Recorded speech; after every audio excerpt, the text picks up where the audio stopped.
to this session. My name is Janos Schwellach, and I'm a developer specialist solutions architect with AWS, based here in Singapore. In this session, I will start with machine learning on AWS, and then we will look at AWS DeepRacer and how reinforcement learning works. We will then look at the AWS DeepRacer console and the exciting new features for the 2021 AWS DeepRacer League. So let's look at machine learning on AWS. Here you can see the overview of the Amazon ML Stack. As you can see, there are 3 layers to the machine learning stack, allowing you to start high level with a lot of abstraction and go deeper and deeper as you progress. The bottom layer is for the expert machine learning practitioner, where you directly interact with frameworks like TensorFlow, PyTorch, or MXNet. You can use our deep learning AMIs and containers and benefit from the broadest compute and GPU instances. The second layer is for the developers and data scientists of you to build, train, tune, and deploy machine learning models. You can utilize our Amazon SageMaker services that provide you with all the necessary tools to experiment and train your models. For example, you can use ground truth for labeling or use SageMaker Studio, our integrated development environment for machine learning, where you can run notebooks, do experiments, train and tune models, and deploy, debug, monitor your machine learning models. The upper layer represents our API-driven AI services, which you can easily integrate into your existing applications through simple API calls. For example, you can use Amazon Poly for speech services or Amazon Recognition for vision and understanding text with Amazon Comprehend. Sometimes it's hard to get started with machine learning, or you just want to have fun exploring new concepts. This is where you can use our hands-on learning devices.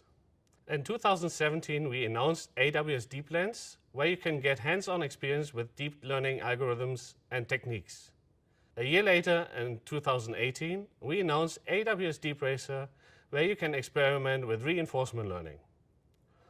And in 2019, we announced AWS Deep Composer, which gives you the opportunity to experiment with generative AI.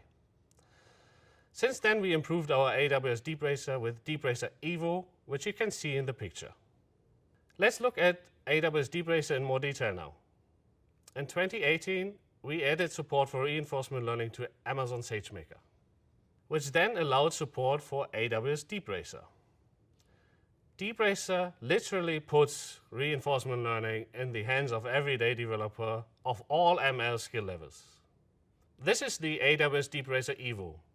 It's the newest edition. Evo has 2 cameras and a LiDAR sensor.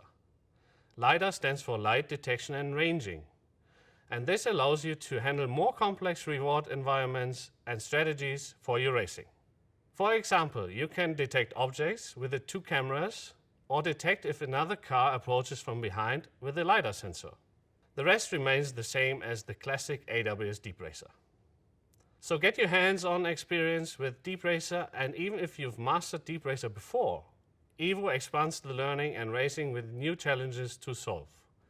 Don't worry, if you have the classic AWS DeepRacer, all you need to do is to buy a sensor kit to upgrade your DeepRacer to Evo functionality. If you don't have an AWS DeepRacer, you don't have to wait for your physical DeepRacer to start learning. You can start now in the AWS console. There's a 3D simulator where the building, training, and racing takes place. You can start learning now and building models to race in the 2021 AWS DeepRacer League. Or start a league of your own with the community racing tools to build models to race against friends and colleagues. How does reinforcement learning work? The field of artificial intelligence in general seeks to replicate human cognitive tasks with the use of computer systems. Machine learning is a subset of artificial intelligence where we seek to give systems the ability to automatically learn tasks from experience or data points without being explicitly programmed. This is done using statistical techniques. We can divide machine learning into 3 subsets.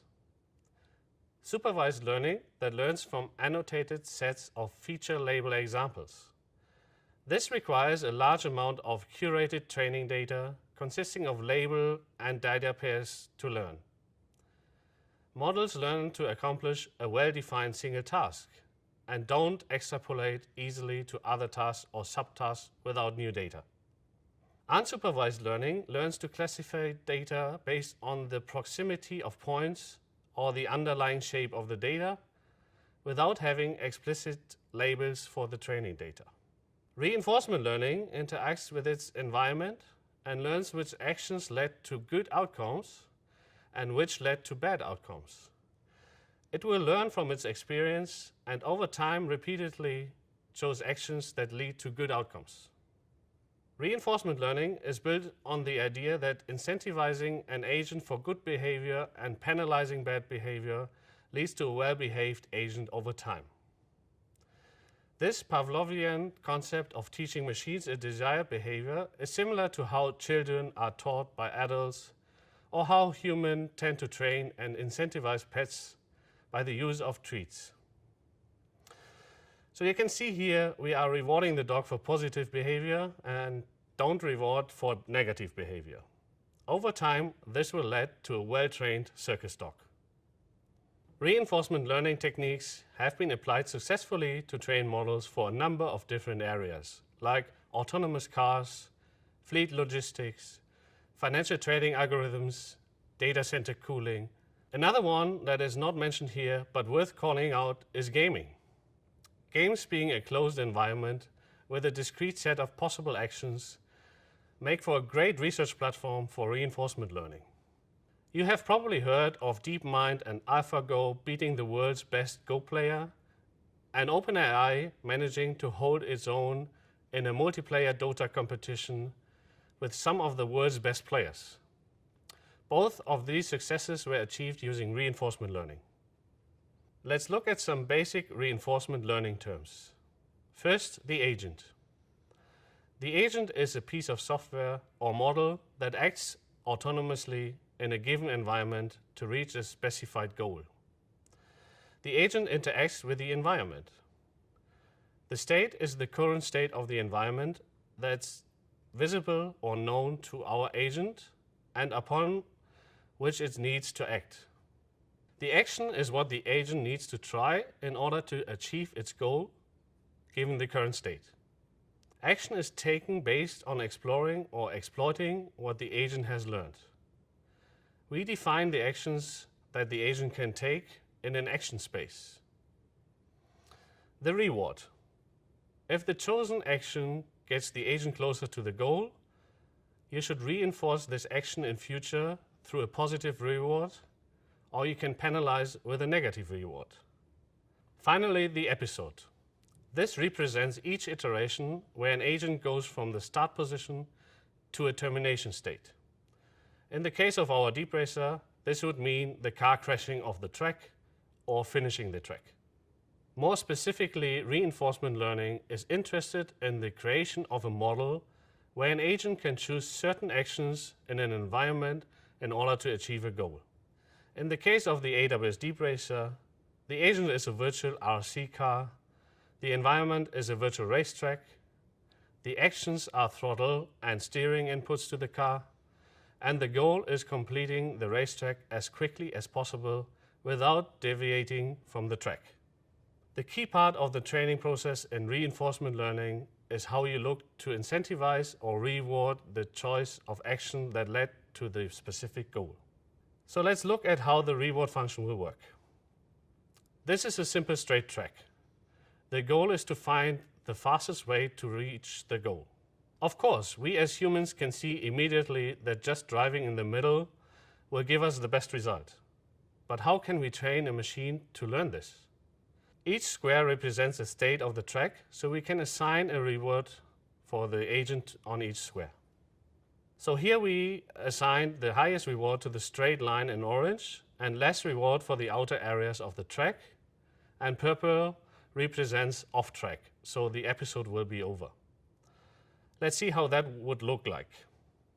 Learning doesn't just happen on the first go. It takes some iteration, trial and error, multiple episodes or trips around the track. The agent needs to explore and see where it can get the highest rewards, and then it can exploit that knowledge. Eventually, it reaches convergence, where the model starts to frequently pick specific actions based on the state it is in. Here is the 3D simulator that you can see in the AWS DeepRacer console. On the left side, it's showing the exploration phase.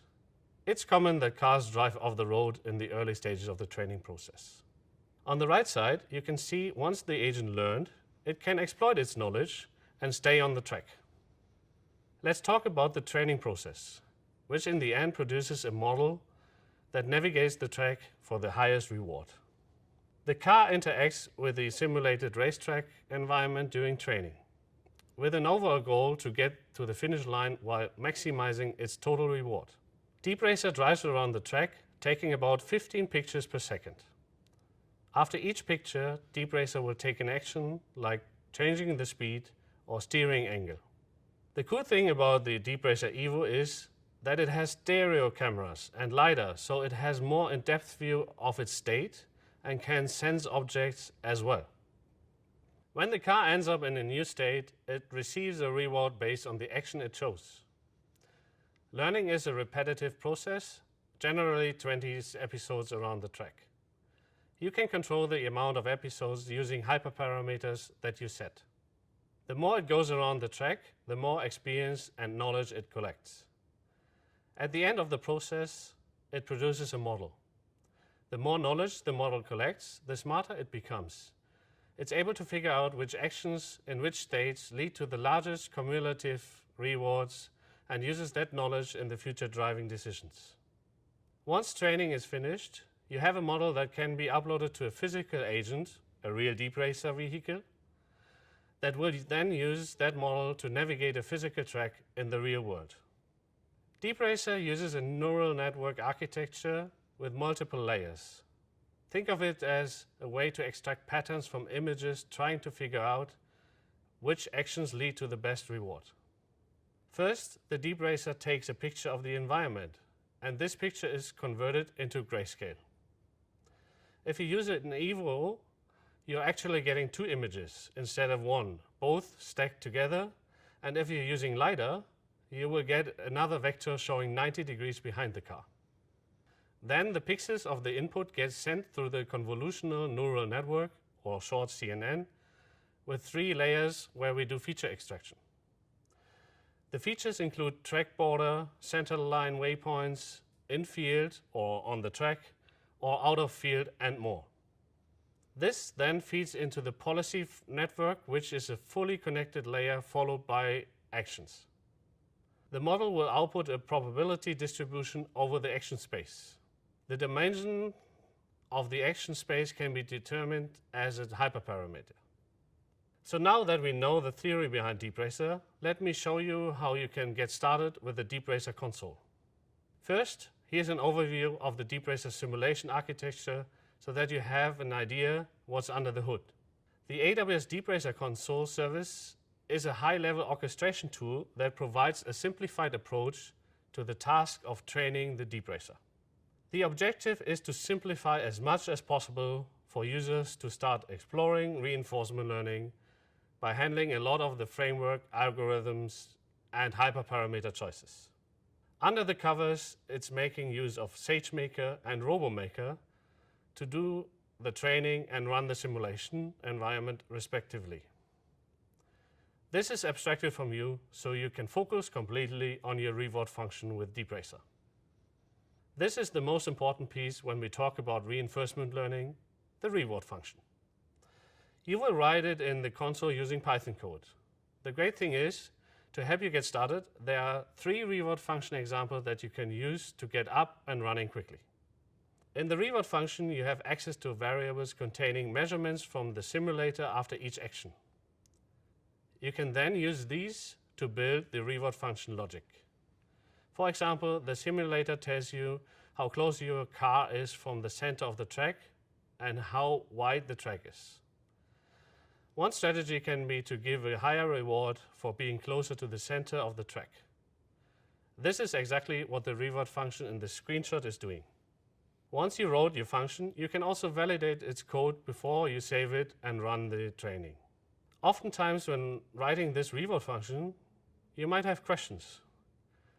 How do I know where my car is so I can reward the outcome of an action? How do I know what to modify? Which parameters are defined in the environment? This is the first-person view of the AWS DeepRacer as it drives down the track. There are several components. The track wall, the bluish area, the camera doesn't see this. Then we have the field, which is considered off-track in green. The track surface, or on-track, this includes the two boundary lines.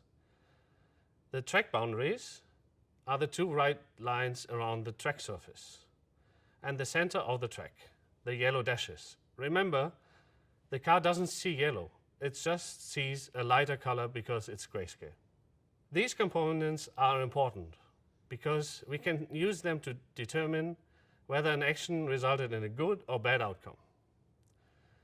There are additional variables at your disposal. The car has a position denoted by XY coordinates, and there are waypoints spread around the track as a series of XY coordinates. Think of them like milestones along the way. They can be used to give some hints on the shape of the track. You also have track width and heading. To clarify, the reward function is only used during training in order to produce the model that is loaded to the car. Once the model is loaded and the car is going around the track, known as the exploitation phase, the actions are guided by a policy, not these variables, and the next action is computed from the camera's input image. The heading parameter describes the orientation of the vehicle in degrees, measured counterclockwise from the x-axis of the coordinate system. All wheels on track indicates if the agent is on the track and returns true or false. Distance from the center tells how far away the vehicle is from the center line. There are also other variables to you like progress, is reversed, etc. You can use them to build your reward function. In the console, there is also a new garage feature where you can customize the sensors on your AWS DeepRacer and create new cars with different sensor combinations, which is very cool. Adding different sensors means your agent is capable of detecting different things. For example, it was difficult to learn the distance to an object, but now with two camera images, models can learn distance. You can also set up the action space in the garage. The action space defines the list of actions the car can take from the combinations of speed and steering angles. The more actions you provide, the longer it will take to train a model, but potentially you will get a better range of actions as the car is going around the track. The action space is set before training and can't be changed once trained. Let me show you how this all looks like in the console.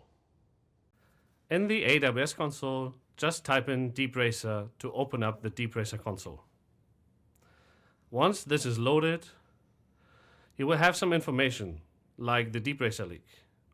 Let's get started. So here you can have several steps.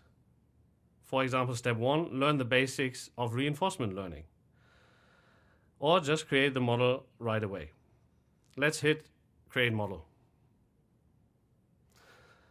Now we need to give the model a name and a description if you like. After that, scroll down and we select the track. In this case, I'm choosing the 2019 DeepRacer Championship Cup. Scroll further down and click Next. Here you can choose what kind of race you want to do and the car and the hyperparameters. We leave the hyperparameters alone for now. So let's just click Next. This is the most important part, the reward function. Here is how you train your model to find the best way around the track. To help you get started, we have some function examples. Let's have a look at this. So you can see 3 examples for time trial, and for this I'm choosing prevent zigzag. So let's just use this code. Now I can change the code, or I can hit validate to validate the code before I'm starting the training. Let's scroll down. You can specify the stop conditions, which is the maximum time. Let's leave it at 60 minutes. And you can choose if you want to submit to the DeepRacer League or not. So we don't want that. Let's scroll down and create the model.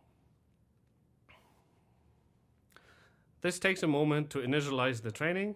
And once this is started, you will see the training progress. You can see the cars moving around in the virtual environment. So let's jump to the end of the training. Here we are at the end of the training, and you can see the reward graph on the left side and the cars evaluating the track on the right side in the video stream. Once the training is done, you can also start a new evaluation. On this screen, you can then choose the track that you want to evaluate on. So we choose the same one. You can scroll down and set the number of trials. It takes a bit to initialize again, and as you can see now, the model is evaluating around the track. So now we see there's one lab completed. Let's move to the end. All the evaluation is done, and now we can decide if you want to download the model or submit it to the DeepRacer League. So, drive on over to the DeepRacer console and get on the track and race for prizes and glory. For more information about the race, visit the link and see you at the finish line.